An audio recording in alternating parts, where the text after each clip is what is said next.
Hello दोस्तों, तो आज मैं एक्सप्लेन करने वाली हूँ 2019 के South Korean drama legend of the blue sea, जिसका IMDb रेटिंग 8.2 है। एपिसोड के स्टार्टिंग में हमें 16th सेंचुरी में एक गांव को दिखाया जाता है, जहां पे रात में बहुत बड़ा तूफान आया होता है और उसके वजह से समुद्र में बहुत बड़े बड़े लहरें आ रहे होते हैं। की वजह से गांव का बहुत नुकसान हुआ होता है। फिर हमें अगली सुबह दिखाई जाती है, जहां पे उस तूफान के वजह से समुद्र के किनारे बहुत सारी मछलियां आ गई थी, जिससे देख सारे लोग बहुत खुश हो रहे होते हैं। तभी कुछ मछुआरों को वहां पे कुछ दिखता है और जब वो सब पास जाके देखते हैं तब वो एक मरमेड होती है, जिसका पूंछ पत्थर के नीचे फंस गया था, इसलिए वो कहीं भी जा नहीं पा रही थी। वो सब मछुआरे उस मरमेड को लेके जाते हैं और उसे अपने सरदार को देते हैं। वो सरदार बहुत लालची होता है और वो जब उस मरमेड को छूने वाला होता है तभी एक आदमी उसे बताता है कि इसे मत छूना, क्योंकि मरमेड किसी को भी छू के उसका याददाश्त मिटा सकती है। जिसके बाद रात में उस सरदार के घर में एक पार्टी होती है, जो कि उस गांव के न्यू सरदार के वेलकम में रखी गई थी और उस नए सरदार का नाम दामरेओंग था। उस पार्टी में वो सरदार सबको उस मरमेड को दिखाता है और जब दामरेओंग उस मरमेड को देखता है तब वो उसे देखता ही रह जाता है।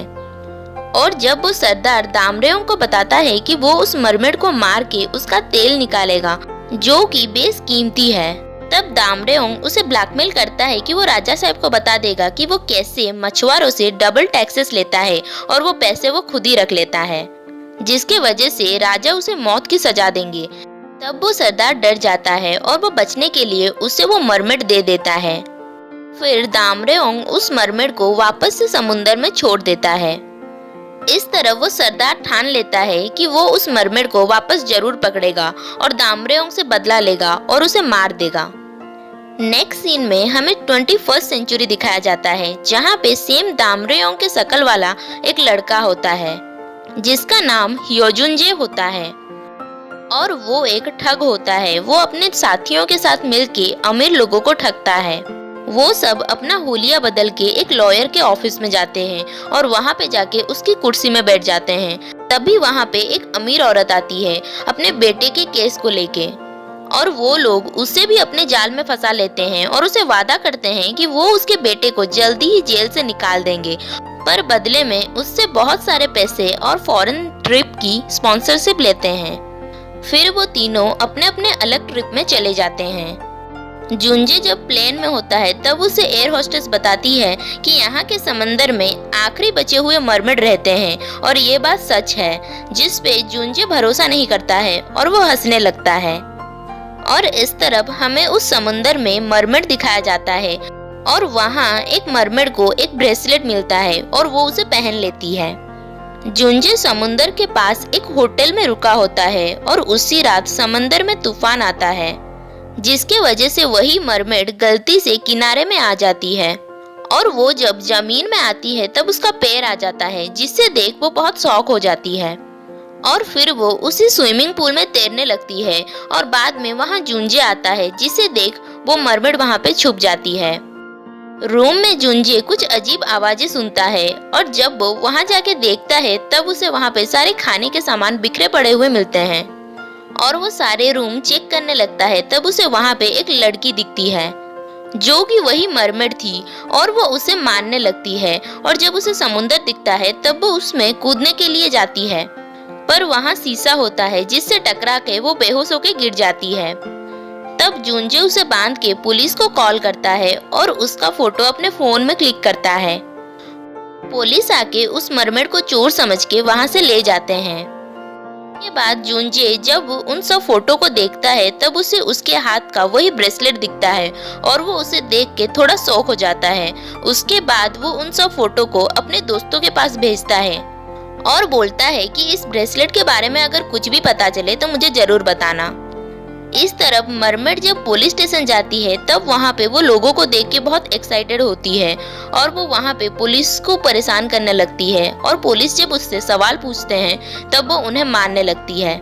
जुंजे को उसका दोस्त उस ब्रेसलेट के बारे में बताता है कि वो ब्रेसलेट बेस कीमती है और उसका रेट मिलियन में है और उस ब्रेसलेट में दामरेओंग लिखा हुआ है, ये सुन के जुंजे मरमेड को छुड़ाने पुलिस स्टेशन जाता है और वहाँ वो पुलिस को हिप्नोटाइज कर देता है ये बोल के कि वो उसकी वाइफ है और वो दोनों हनीमून में जाने वाले हैं, पर उन्होंने उसे जेल में बंद कर दिया है। तब वो पुलिस उसे खोल देता है और वो दोनों वहाँ से चले जाते हैं। बाहर की दुनिया के बारे में मरमेड को कुछ भी नहीं पता था, इसलिए वो कुछ वियर्ड बिहेव करने लगती है। बाद में जुंजे उसे मॉल लेके जाता है और वहाँ पे उसे न्यू हील और न्यू ड्रेस दिलाता है। और जब वो ड्रेसिंग रूम में होती है तब जुंजे को उसके दोस्त का कॉल आता है और वो कॉल रिसीव करने वहाँ से चला जाता है। तब मरमेड आके उसे ढूंढती है पर उसे वो नहीं मिलता है, इसलिए वो वहाँ से चली जाती है। बाद में जुंजे आके उसे बहुत ढूंढने की कोशिश करता है और वो उसे ढूंढते ढूंढते मिसिंग बच्चों के रूम में जाके मिलता है और वो उसके पास जाके बोलता है कि मैंने तुम्हें इंतजार करने को बोला था ना, तुमने क्यों नहीं किया। तब वो कुछ भी नहीं बोलती। तब वो बोलता है कि क्या तुम गूंगी हो, तुम मेरे किसी भी सवाल का जवाब क्यों नहीं देती। तब मरमेड उसे देख के स्माइल करती है, जिसे देख वो बोलता है कि तो तुम्हें हंसना भी आता है। और फिर वो दोनों खाना खाने जाते हैं और वहाँ पे मरमेड को ठीक से खाना भी खाना नहीं आ रहा होता है, जिसे देख जुंजे को बहुत वियर्ड लगता है और वो उसे ठीक से खाना खाना सिखाता है। और फिर वो उसे अपनी मैजिक ट्रिक दिखाता है और उसे एक चेन पहनाता है और उसी वक्त वो बड़े चालाकी से उसके हाथों से वही ब्रेसलेट भी ले लेता है। और फिर वो उसे उसी मॉल में लेके जाता है और वहाँ पे उसे बिठा के बोलता है कि मैं 5 मिनट में आ जाऊंगा, तुम यहीं रहना। और फिर वो वहाँ से चला जाता है। मरमेड वहीं बैठ के उसका इंतजार कर रही होती है और इस तरफ जुंजे वहाँ से एक अलग जगह जाने के लिए तैयारी कर रहा होता है। इस तरफ इंतजार करते करते बहुत देर हो जाता है और मॉल के वर्कर्स मरमेड को आके बाहर छोड़ देते हैं। बारिश होने की वजह से वो वही मॉल के बाहर ही बैठ जाती है। तभी वहाँ पे जुंजे आता है और उसके पास जाके उस पे छाता रखता है और तब मरमेड उससे अपना हाथ बढ़ाती है। अगर आपको ये वीडियो अच्छा लगा तो please like, share and subscribe करें। Thanks for watching.